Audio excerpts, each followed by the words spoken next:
Ladies and gentlemen, welcome to Engineers Australia this evening.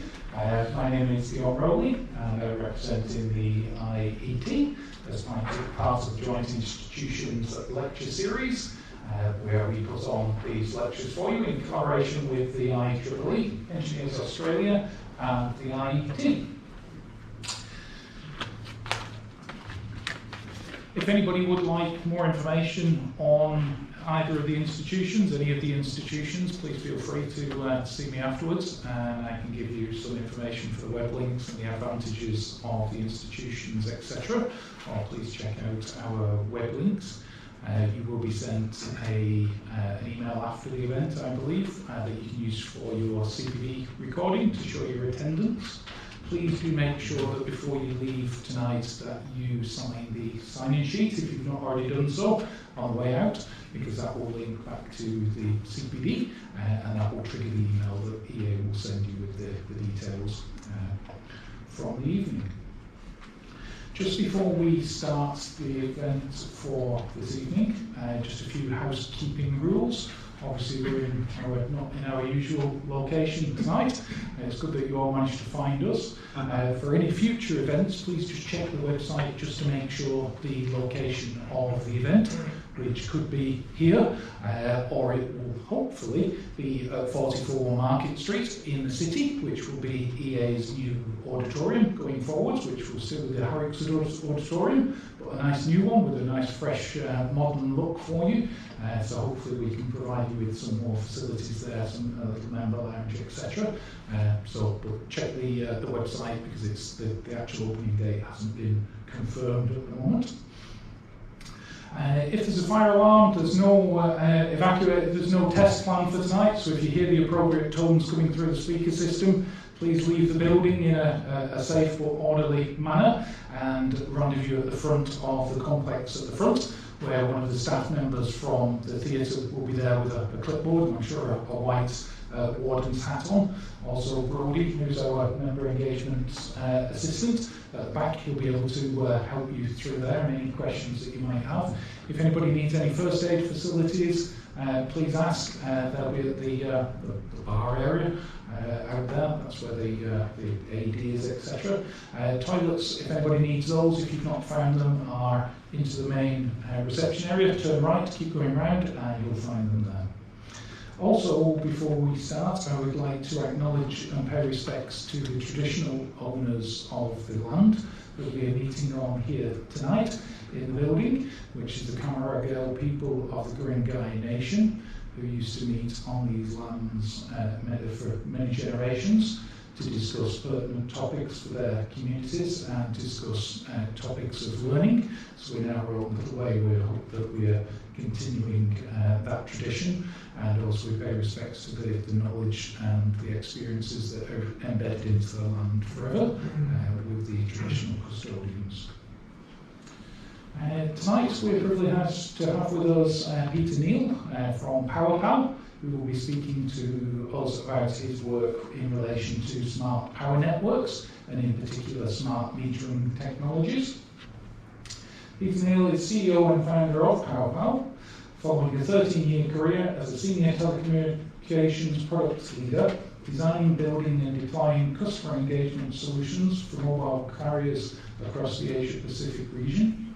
He is now taking a leading role in the application of digital technologies to engineer and transition those into Australia. Peter holds a first-class degree in electronics and software engineering from Loughborough University, I recognise the accent there, in the UK, and is a member of the Energy Efficiency Council of Australia. Well, that's enough of me talking. I'm sure you're all here to hear the wonderful presentation, so please welcome Peter to the stand.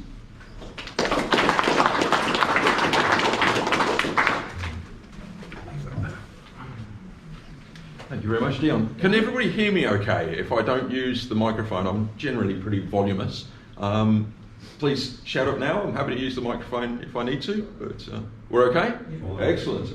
All right, well, thanks everybody for coming along to listen to me this evening. Dion gave me a brief introduction, but I might introduce the business to start with. So, as Dion mentioned, I'm from a telco background. I'm actually quite new to the energy industry, and we spent 13 years building up what was a startup company into a reasonable mid-sized company, developing customer engagement solutions for mobile carriers, predominantly based around mobile messaging. And we sold that business to a large Swedish Nasdaq-listed company in May 2017. And the Swedish are a lovely bunch of people, they really are, but they're incredibly collaborative. And after about the 5th meeting at 11 o'clock at night, trying to get basic project scopes agreed with 20 Swedes on the end of the phone, having had an awful lot of autonomy for a long period of time, I decided this probably wasn't going to be for me, and decided to go off and start another venture.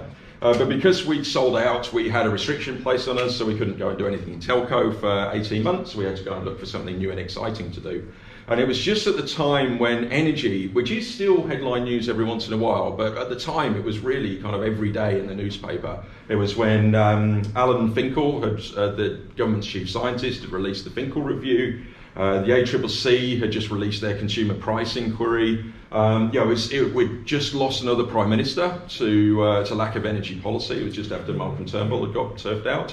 And so I thought, well, yeah, maybe there's something we can do in that space. There's a lot going on, and whenever there's a lot of change, there's surely going to be some opportunity. So we dug into what was the problem, kind of why have energy prices gone up so much, and why is everybody panicking about it? And there are a number of different factors. Some of it is due to AGL having sold all of our gas reserves for the next 20 years to the Chinese, so that now we have to buy it back from the Chinese, even though it doesn't leave the country. That's one aspect of it. But another big aspect of it is this. So anybody from the energy industry might recognise that slide. Does anybody know what that slide's called? No? Duck curve. The duck curve. Brilliant. Who was that? Well done. Gold star. So we call it the duck curve because it looks a bit like a duck. So if you imagine the head of the duck being over here and the belly of the duck being in the middle. And what it shows is the impact of rooftop solar on the Australian energy grid. It looks very similar in California as well, but South Australia in particular is leading the world in the rollout of, or the penetration of rooftop solar into the grid. And this is showing the load profile on the South Australian grid over the last, I think it's 10 years. And you can see previously, people went to sleep, so you weren't using a lot of energy. Then they got up in the morning, made a bit of breakfast, then they went to work and made some dinner, and then they went to sleep again. It was pretty kind of predictable load curve. But as we've added more and more rooftop solar into the system, the middle of the day is being hollowed out. So now we have, when you put rooftop solar on, you don't just generate solar for your own home, you're also exporting solar. It's like having a mini power plant on your roof. And so it's really quite a dramatic effect that we can see here. To the point now, if you were to extend this is a graph from AEMO, but if you were to extend this to 2020, we are now hitting the minimum peak, the minimum demand on the grid in South Australia is now in the middle of the day, not at night, because of the level of penetration of rooftop solar. So surely this is a great thing, right? We've got loads of renewable energy flooding into the grid, and it's helping us with our climate commitments. And in a way it is, but in another respect it's a challenge, because what we're actually seeing here is there's a bunch of infrastructure, poles, wires, transformers, generators, that are all set to deliver peak demand. So right at the top of that peak curve there, everything has to be spec to that. You have to have thick enough wires, enough generation around to be able to deliver that demand there. But we're actually using the infrastructure a load less. So because we're moving less energy across the system, and because the system is generally charged per unit of energy moved, the cost of moving each unit of energy across the South Australian grid has gone up by 47%. Because we still need all those poles and wires and generators and things to deal with that peak at 7 o'clock, but now we're using them less. And this is one of the big drivers that the ACCC uncovered in their price inquiry. It's about a 600-page document, so not light reading, but very interesting if you get a chance to do it. And there's a whole section in that report and in Alan Finkel's review about how do we get people to use more energy during the middle of the day and shave off some of that peak at the top. Because otherwise, the peak energy is going to keep going up as the population growth keeps bringing more people onto the grid. And it's a really interesting challenge. So we thought, okay, well, maybe we could take some of the stuff that we've learned about customer engagement and driving change and apply this to this industry. So you read into all the papers about, okay, what's the industry doing already? Let's find out what's state of the art. And the industry is focused on tariff reform, and it's a pretty straightforward idea. Charge less for the energy during the middle of the day and more for the energy at the peak time, and you'll encourage people to naturally move their energy to the times of lower demand. And so they've spent $4.7 billion rolling out smart meters in Victoria. So every home in Victoria now has a smart meter. And when the Auditor General did a review in 2015 of how that project had went, well, you can read his summary here, but essentially less than 1% of people had adopted time of use tariffs, and there was a net cost to consumers of $700 million from that project. So it's been a spectacular failure. And they still don't know how they're going to solve it. There's a project that's just been kicked off by the Victorian government called the Advanced Metering Benefits Realisation Project, where they're trying to work out how they're going to do it. And hopefully this is an area where we might be able to help. So again, I thought, okay, right, that's what the industry's trying to do. Seems like quite a kind of straightforward idea. Why is it not working? Let's dig into the kind of psychology behind it. And what we found is that the smart meter infrastructure that was rolled out to facilitate billing. It wasn't rolled out to facilitate consumer engagement. And there's two aspects to that. One is latency. So generally the smart meter data that hits so your smart meter will sync with the distributor, the poles and wires owner, every evening at about 2 a.m. It then takes about 4 days for that data to flow through the distributor systems, through your retailer systems, and then appear in your retailer's app. So if you have a AGL or Origin or Energy Australia, and you have a smart meter, you can get these apps. But the data that you can see in there is 4 days out of date. So it's not a great customer experience. When we were in the telco space, our service level targets were 30 seconds. If anything you did took more than 30 seconds, you'd see a 50% drop off in engagement. So 4 days, it's kind of, you're dreaming. The other thing is that the data that the smart meters log is very coarse, so it's half-hour interval data. It shows you how much energy you've used in each half-hour interval. And the smart meters are capable of logging data at much higher resolution than that, but they don't, because the regulators kind of set the policy at the lowest common denominator. So you have people that have set up, there's a website called stopsmartmeters.com.au. So people that are worried about their privacy being invaded, because this data will be able to show you what time I'm making a cup of tea in the morning, this sort of thing. And so the regulators have said, okay, we'll make it half-hour interval data, and that'll be a nice balance between utility and privacy. But actually it isn't, it's pretty rubbish. The half-hour interval data just shows you've used some energy, it doesn't show you why. And trying to build a customer engagement solution around that's pretty hard. So that was our view. So then we went out and we talked to a bunch of customers, energy users, and said, what do you think about these things? And they gave us exactly that same message. We realised we were onto something. And these, you can't read this very well. I'll read one of them out. These are reviews from the iOS App Store of AGL and Origin's apps. And I'll just read the first one. It says, "The only thing I really want to see on this app is real-time usage." And the response from Origin is, "Unfortunately, despite the smart meters involved, we're still dependent on the distributors to provide this data, and we can't do it." They got it wrong. So, what do we do about it? We are by far the first people to have discovered this problem and tried to come up with a solution for it. So there are literally hundreds of solutions that are out there trying to solve this problem, and they all fall into one of two categories. There's the really cheap, really low cost, sort of budget but low functionality, what you might call an in-home display, I guess, which just literally just tells you kind of watts and cents, and you can turn your appliances on and you see some numbers change, but your average energy consumer doesn't really know what that means. Through to something much more powerful and expensive, and there's a whole bunch of Australian startups in this space, people like Evie, which are supported by the CSIRO, Watt Watchers, who've had support from Arena. These are really good products, excellent products, really, really good products. But they cost hundreds of dollars, and you have to have a truck roll to have someone come out and install it. They have to turn the power off, wire these CT clamp meters in, and it has to be wired into the internet or wired into the power to have the 3G backhaul associated with it. So it's not a good fit for your average energy consumer. For your prosumer, brilliant product, but they're just too expensive and too high friction to drive a decent level of scale. So Watt Watchers is the market leader in that space. They've been around for 13 years, so they've got 60,000 deployments. So if you think, compare that to the number of homes we have in Australia, it's a pretty low level of penetration. So we thought, okay, well, what can we do that maybe could help us bridge the gap and give us, maybe not quite the solution that we've got here, this kind of full-featured, full-fat, monitors everything down to the microsecond solution, but a downside better than what these guys are doing over here. Maybe we could take some technology that people have already got in their home and pair these together. So I'll skip over that slide because I've kind of done it. So what we've come up with is this idea of creating what's called an accessory for your energy meter.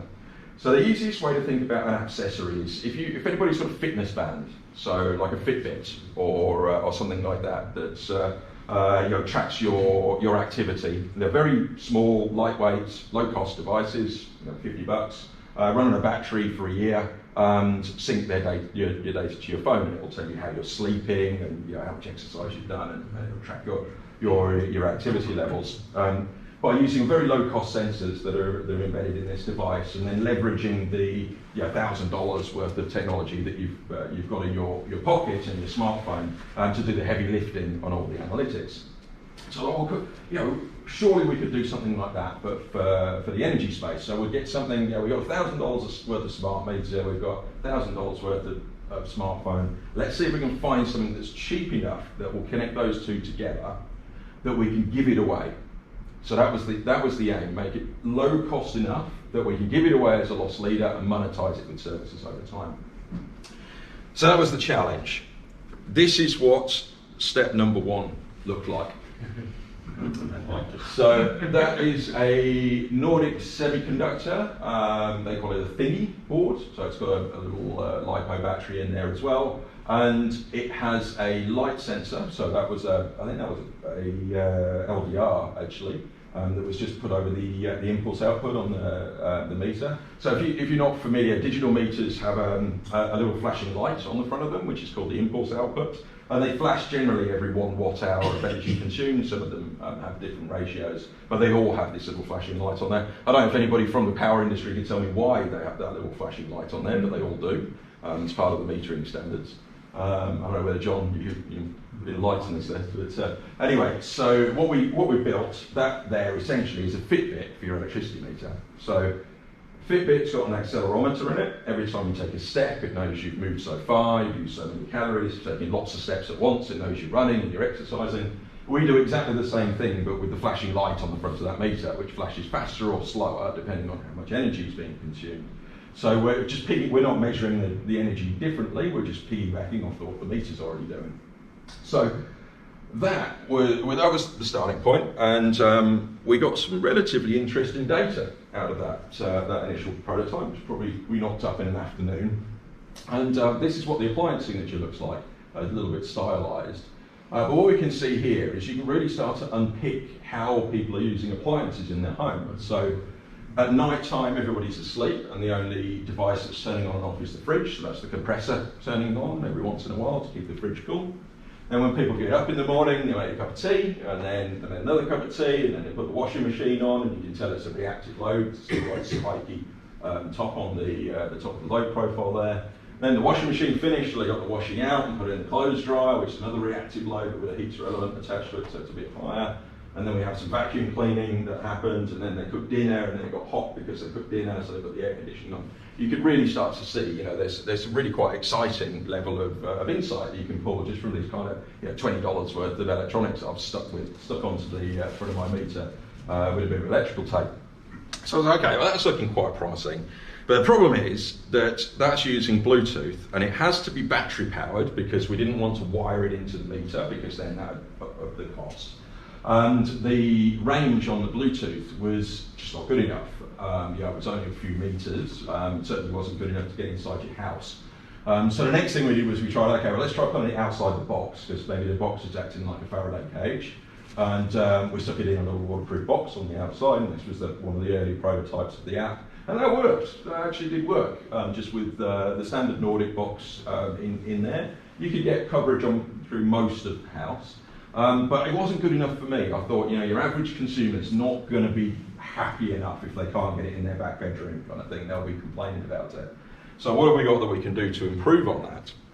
So we went out and looked at all of the different solutions that were out there for long-range Bluetooth. We bought about 50 different Bluetooth products and pulled them apart to work out how they all worked, and we tested them for all the different kind of range from those different products. And we found that there was a group of products that had an extra chip on them. So this module here was built by a vendor that sells this particular chip, and they're just power amplifiers. So they call them an RF front end, so it just boosts the signal up. That's the Bluetooth SOC here. The bigger chip, and the smaller chip is the power amplifier. And it boosts the output up, so the standard Nordic chip would be kicking out at -4 dBi, and that kicks it up to 32 dBi, I think. So whatever the right at the limit is of what you're allowed to do in the 2.4 gig band. And you can see how small it is. They're really small electronic package there. So we put one of those in our little waterproof box, and we put some batteries on it and stuck it back on the top of the meter, and that was it. It was brilliant. You could get it anywhere in the house. You go right to the furthest corner, and it really works. And it was really simple to set up, because there's no Wi-Fi or anything to get plugged into. It's not like a smart home solution. So we thought, hang on, we really could be onto something here. The cost, I think the bill of materials cost of that little board was about $4. So you've got kind of $4 worth of board, a couple of batteries, and we've cracked it. Maybe we really can make this solution where we can give it away for free. So then we had a bunch of software engineers that had sort of come across an idea that they thought was quite good, and had no idea how to turn that into a mass-produced product. I'd done an electronic engineering degree back in the 2000s, and I'd gone straight into sales after that. I had no idea what I was doing. So we went out and found some people that were much smarter than us to help us start turning this into a commercial product. So we met up with an outfit called Co-Creators that we found through a mutual acquaintance, who were an industrial design firm, who then started putting together some prototypes for us in terms of to see how you could actually package this up into a form that you could start to retail. And this was the first idea, which was a button cell battery with the PCB behind it and a photo sensor in the middle, and you'd clip that onto the front of the meter, and then you'd have a 2.4 gigs antenna on the other end. And so we built a prototype of one of those, and it didn't work very well because the loss through the coax to get from the PCB to the 2.4 gigs antenna was too much, so it really kind of impacted the performance. So then we turned it the other way around, and we put the photo sensor in a little widget on the end, a little sensor head there, and we put the PCB inside the device itself, and that worked. So it's got a little PCB antenna in there, and you can see the kind of evolution of how we brought this thing forward. They came up with this idea of putting a little foot on it, and it's got a rare earth magnet embedded in the bottom of it, so you just kind of pop it on the top of the meter box and it's done just like the antenna would have been, and then it's self-adhesively attached onto the front of the meter box. We were originally going to have it so that it could be mounted on the wall with a little screw, it's like a screw in, that's what that little slot is there, but we ended up getting rid of that, and we've got a little metal bracket instead that it sits on if you haven't got a metal meter box. So that was the start of the kind of, okay, we've got some design ideas now. How is this actually going to work functionally? What do we do to test it out? So you 3D print it. You go off and get some of these devices 3D printed. Very cheap now. They sort of print them from what looks like a box of sand, and they shoot lasers into it, and it turns it into this kind of solid output. And we also got some machines and milled out of polycarbonate so that we could see, touch and feel what the actual device was going to look like. And that allowed us to start testing it. So we built a little kind of electricity meter simulator that just made that light flash. And this was our original app, which had a robot that was going to dance and things. But when we went out and took that to market, people didn't like the dancing robots, so we had to go, unfortunately. But that's sort of something. Okay, right, we built one. This is looking good. If we could build some more of those, we'll be doing all right. So we better go out and do some field testing and see how this thing actually performs in the wild. So the next thing we did was, because the devices that we 3D printed were made out of this powder, they were porous. So as soon as they got wet, they just sucked water in and started going rusty and things. So so that's clear coat. We've got like 10 coats of clear coat on to try and waterproof the things. That's my mother-in-law sitting at the kitchen bench helping me try and understand why one of the boards has failed. And then these are some of the devices actually out in the field. So this is what it looks like when it's deployed. You've got the meter inside there and magnets on the bottom of it, and it's coming together. And that was really useful because we found out how it was going to fail. And these are some of the failure modes of the device. So this is we use industrial strength 3M adhesive, which is specifically designed for bonding polycarbonate to bond the sensor bracket onto the meter face, because the meter face is made of polycarbonate. And after about 3 weeks, they all fell off. And we thought, this is going to be really bad if we make like 100,000 of these things and stick them on front of people's meter boxes and they all fall off. And in the end, we think what it was, we never did quite get to the bottom of it, but we think it was the dye that was used to make those parts black. So they're made out of white powder and then dyed black as part of the 3D printing process. And we think the dye had a solvent in it that degraded the adhesive, and it's caused it to fail in that way. So in the end, we just had to kind of man up and keep going, because if we'd have panicked at that point, we didn't have another solution. We're just going, okay, we'll move on. Then we had I didn't quite make them waterproof enough problem. So some of the boards failed because they got water ingress, and we've got some, you can see some rust on the bottom of the welded battery pack cells. And then this was a really interesting one. So we made the sensor head out of this white polycarbonate, and it looked really smart, and the industrial engineers thought it looked great. And it ended up that was like a sunlight magnet. So if you had any kind of ambient light whatsoever, it got inside there and reflected inside the shell of the top of that sensor, which then interfered with the photo receiver. So we've moved to a photo transistor by the time we got to that point. So it's kind of all these little things. So that's great now, so that it doesn't do that. But it's kind of all these things that we learned from these very early trials. So a bit of a baptism of fire for a software engineer, as I'm sure you can imagine. And then once you've sort of worked out what it is you actually want to build, they produce this beautiful pack full of 3D sort of exposure drawings showing how the thing all fits together. And this is what the device looks like inside. So it has the base with a magnet in it, and then we have a battery pack that's welded together, and the PCB it's soldered on top of the cells, and then it all gets ultrasonically welded together. And I do normally have a little test rig, but I've lent it out to one of my colleagues, so this is what the final product looks like. So you can pass that around and have a bit of a look. But we had something here that we could mass manufacture. We got to the point where we had a design pack, we'd done the design for manufacturing, and we could go for it. So then the next thing is, how the hell did you get one of these manufactured? So where'd you go? And of course the answer is you go to Taiwan. So this is me meeting all of the different vendors in Taiwan. So that's Ted, our industrial designer, and that's Rick, my co-founder. And there's a few different factories involved in making all the different parts, and you don't realise this until you go and actually try and make a product. That you've got to go find someone to print the bag. That doesn't come for free. That's another sort of factory that prints bags that you've got to go find. And we had an agent in Taiwan who helped us coordinate some of that. This is the injection molding tooling. This is cost us about $100,000 to get It's, I can't remember what grade of steel it is, but it's some sort of ridiculously hard steel that they mill this stuff out of. That's the line putting the actual devices together. We've got a guy there using ultrasonic welding to weld two halves of the device together. We decided to make it so you couldn't change the batteries, because putting a rubber seal in there was just another item that could fail. It's another item of cost.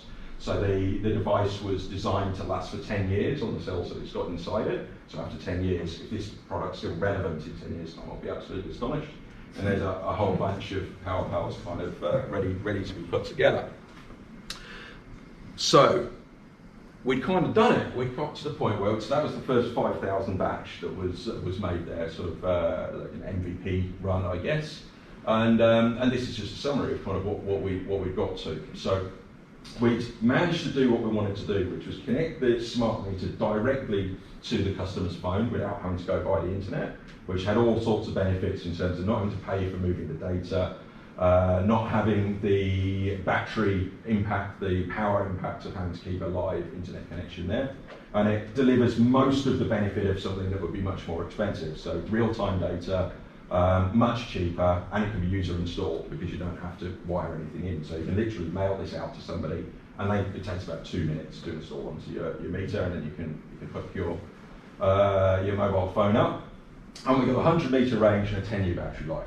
So we're really excited about what we've managed to achieve. But of course, that's just the tip of the iceberg. That was just the bit to get the data, let alone doing anything more with the data. So we did patent the method that we've used there for moving the data around. But the next bit of the presentation is, okay, now we've got this data, what do we think we can do with it? So first of all, who cares about this data?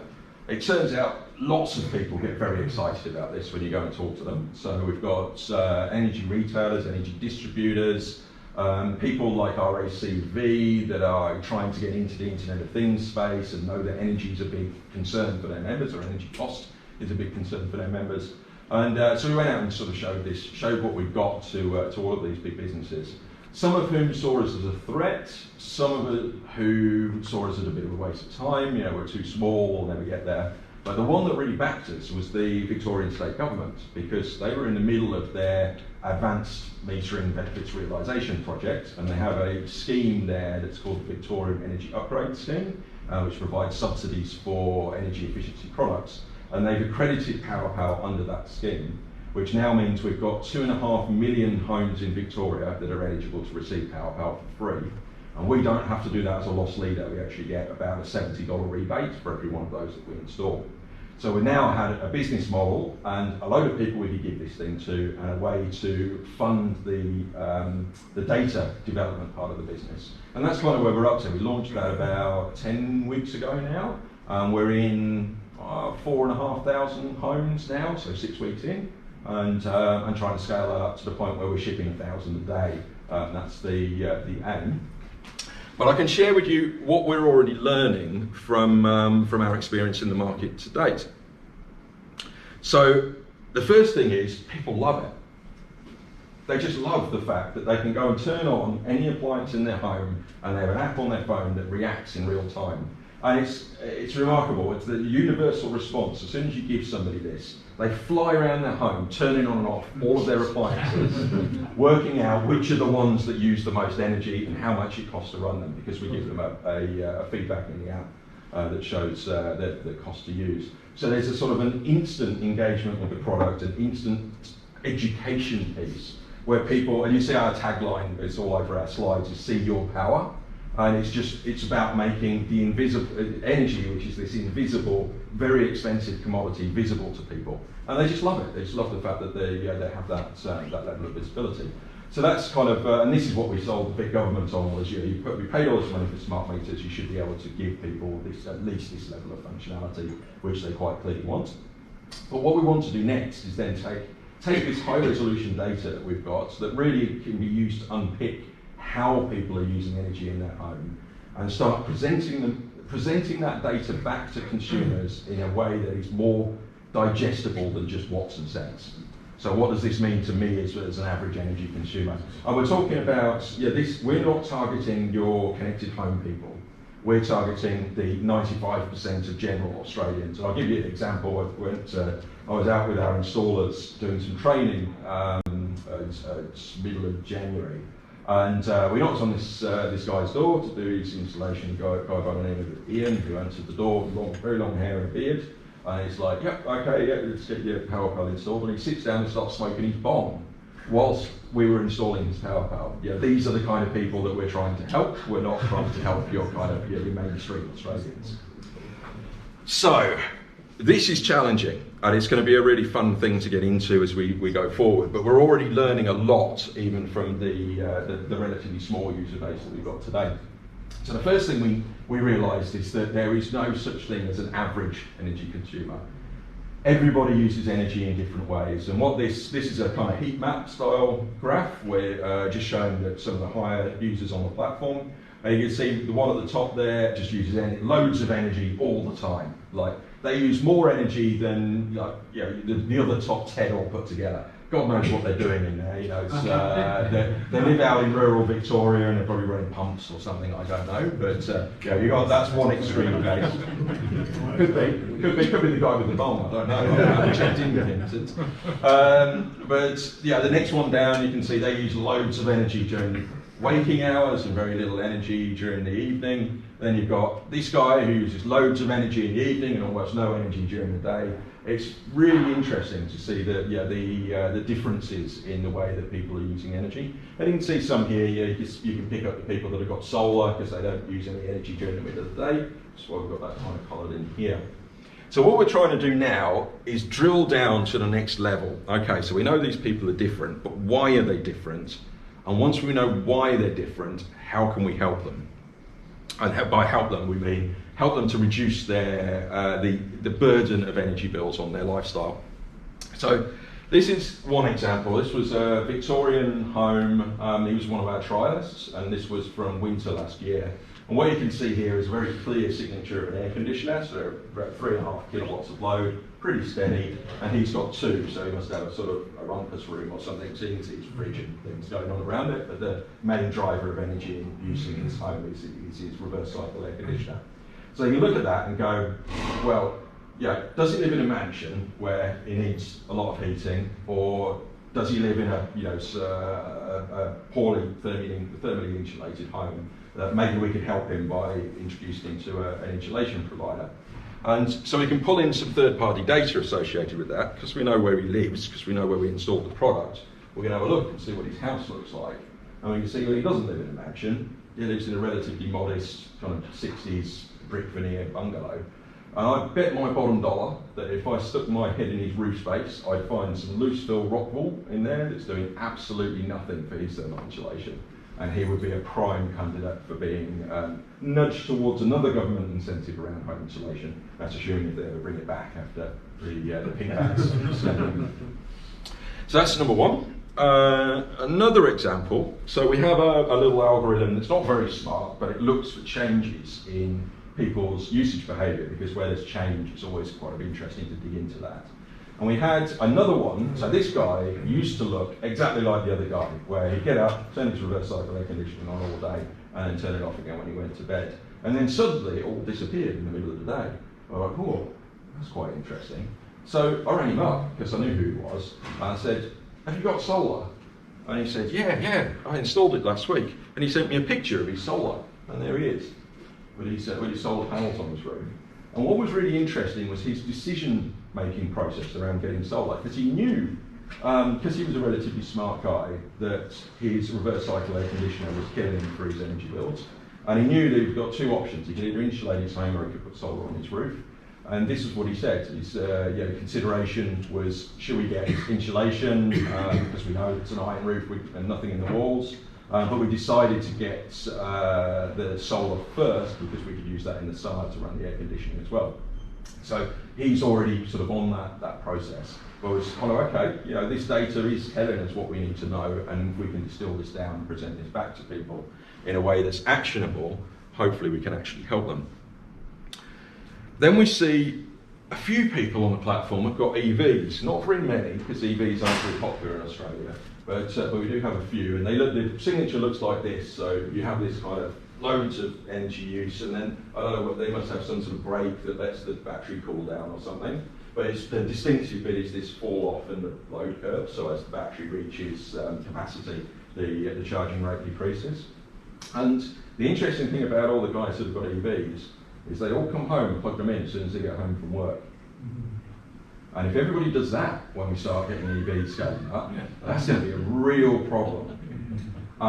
So it's a pretty easy problem to solve, right? You put it on a timer and run it later, but people aren't doing that. Even the early adopters aren't thinking about this stuff, and this is going to be a real problem for especially the distributors, the poles and wire guys. If EVs start to become popular and everybody does this. Then we've got kind of, you can imagine how diverse the data set is, and you get kind of things like this. We've got no idea, but that is very clearly an appliance that's running there. You can see the appliance signature. It's repeating. No idea what that appliance is. Maybe it's a ground source heat pump or something like that. Maybe one of you guys would recognise the load profile of that and tell me what it is. But these are the sort of things that we'll get to learn over time as we start to explore those load profiles in more detail. So then moving on, and we're still at a relatively early stage here in terms of how do we do the presentation bits? How do we deliver this back to the consumers in a way that's actionable to them? And we know from trials and from best practice that the way you do this is you nudge people with information, and you do that at a time when they're most receptive. So if they've just had a big bill, for example, or they've just been running the air conditioner a lot, and you can let them know that their energy costs have gone up for that week, that's an opportune time to nudge them about something that can help them or make them think about how they could change that usage profile for the better. So the idea is we take this data stream, we analyse it, we identify when there's been a change, identify why that change has happened, then present that back to the customer in a way that's helpful to them. So just in this case, your house uses lots of energy during daylight hours. Did you know the big government is currently subsidising rooftop solar, which they are if you can get in quickly enough. They only release so many rebates each month. But then more than that, we can say, okay, what's in it for you? So what if you do decide to get solar? So we've built a little solar simulator into the app that takes your usage profile, so your actual usage profile, the average solar installation for your particular latitude, so what would a typical solar system look like if it was applied to your home, and then we layer the two over the top of each other. So it's kind of, okay, we take your load profile and we subtract the solar generation from it. What does that look like? So starting point here, and this is my house before I got solar. I got solar about 6 months ago. I'd like to say off the back of getting this advice from the app, but I was probably going to do it anyway. But my starting point was $23,500 on energy bills. That's over the next 10 years. If I don't do anything, my energy bill is going to be $23,500, which is actually quite modest. A lot of people have larger energy bills than that. And then we can go, okay, well, what would that look like if I put 3 kilowatts of solar on my roof? We just go for a really modest system. Well, that'll knock $7,000 off. You can see here that we've got a little bit of export there as well. But that's probably worth doing. That system would probably pay for itself. Then what would it look like if we put, 12 kilowatts of solar on there? So what if we go completely nuts and cover the whole, the driveway and everything with solar panels? Well, actually, I'd pay nothing for my energy bills for the next 10 years, but in fact I end up $640 in credit. So that's kind of another extreme. And then what we can do, and this is one of the ways that we make money from the system, is we presented you with that information. We've built some trust with you by showing you how your home uses energy. We've given you this little widget, all of which has been completely free under this government scheme. And then if you'd like to be introduced to one of our trusted suppliers for solar, you hit the Let's Do It button and we'll make an introduction, and obviously we sell that as a lead, so we sell the introduction to the consumer. So it's all about presenting this data in a way that allows you as a consumer to self-educate yourself. So I could have just sent you a message that says, you should get solar because it's going to save you money, but you're probably not going to act on that. You need to be able to kind of self-educate yourself and take yourself through the process so that you feel like you've learnt it, and you're much more likely to act on that if you're taking that approach. So these are the sort of services that we're looking to deploy. But then where it starts to get really interesting is when you get into services like demand management and demand response. So this comes back to the start of where we started with the energy companies are keen to get you to shift your usage to the middle of the day to soak up some of that excess solar. And where this becomes really critical is on the 2 or 3 really hot days of the year. So we say, I think that was 28th of January this year was the critical peak day. And in South Australia and Victoria and a bit of New South Wales all had a heat wave at exactly the same time. And so of course everybody goes home and they sit in their air conditioning, turn their air conditioner on, maybe haven't had their air conditioner on for the whole of the rest of the year. They sit in their home, they want to be cool, which is, it's what the air conditioner's there for. But it creates a real problem because you end up with more than double the normal load on the grid for those peak days. And it goes back to everything being spec to peak load. All of the transformers, all of the wires, all of the generation has got to be there to be able to support that peak load. So there are some really interesting trials going on at the moment, which are around incentivising people to turn their air conditioner off and go and do something else, or just turn it off for a while and go outside for a bit. And we're quite keen on the idea of getting people to do other things. So rather than staying at home and being in your air conditioner and being nice and cool, why don't you go to the cinema and be in the cinema's air conditioning and be nice and cool? Or go out to dinner or lunch or whatever it is and go and be comfortable in a group thermal environment rather than an individual thermal environment. And we've put together a bit of a CAN demo around this, which I've got a video for. Hopefully the sound will work here, just to show you how this might actually work in practice. So what we've got here is a real-time load profile, so we can see someone's just turned their air conditioner on, and then we can hit them with a message that says, earn a $20 voucher by reducing your energy use. And this isn't although this is a CAN demo, these are real appliances, so the app is responding in real time to the changing the appliance use. So you turn the air conditioner off, and we've started the 20-minute timer. So you've just got to keep your energy use below 1 kilowatt for 20 minutes in order to get your reward. But oh no, something's gone wrong. What's happened? The wife turned the oven on while you were trying to do your demand response event and get your $20. So we'll sort that out, we'll get that turned off. There we go, we're back into safe territory again, it's all good. And then the timer expires and you immediately get your reward. So this is in contrast to the trials which are being done by Arena at the moment. So they've got a number of trials, AGL, Energy Australia are running some trials with their customers, where they hit you with an SMS the day before to say, it's going to be hot tomorrow, we might want you to turn your air conditioner off. And then on the day they say, yep, please turn your air conditioner off now. And then 4 days later, they let you know whether or not you actually got your reward. And they don't even know whether you're at home to have your air conditioner running when they ask you to turn it off. So you end up with all these people that get rewarded for doing absolutely nothing. And then you get the people that are all, they'll sit there and they'll go, I don't want to turn the air conditioner off because I'm too hot, but I'll turn all the lights off. And then they get really annoyed when they don't get their reward because they think, well, I turned the lights off, I did my bit. And so it's a little bit of a kind of an improvement on the state of the art, perhaps. So, what we're quite excited about is, of course, we don't know where this is going to take us. We're at quite an early stage with deployment here. We're learning stuff very quickly, but we've got no idea where the data is actually going to take us in this approach. We've got some cool ideas, but we're talking to lots of other much smarter people than us to try and see, okay, what can we do? We've got this bi-directional channel where we can get real-time energy data and we can push nudge messages back to people and rewards and incentives. How can we bring that together and start to really make a difference in the way that the energy grid is working? So that's what we're going to be up to for the next couple of years. But that's really it from me. So I hope that was interesting, and I'd love to take any questions.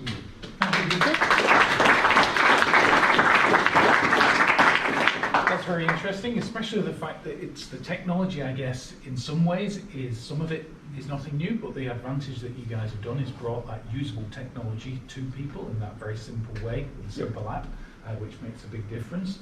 It's all fine being able to wire up all these smart home gadgets, but not everybody's capable of doing that. But your system really is just stick it there and it's done, so that's excellent. Well, ladies and gentlemen, I'm afraid we've come to the end of tonight's formal presentation. I'm sure Peter will be around for a little while to answer any individual questions that you may have. So really, that just leaves me with now inviting you to join me in the usual way to thank the various people that have brought the event together for you tonight, including Brody, our MEA at the back, and of course Peter for his wonderful presentation. So thank you very much.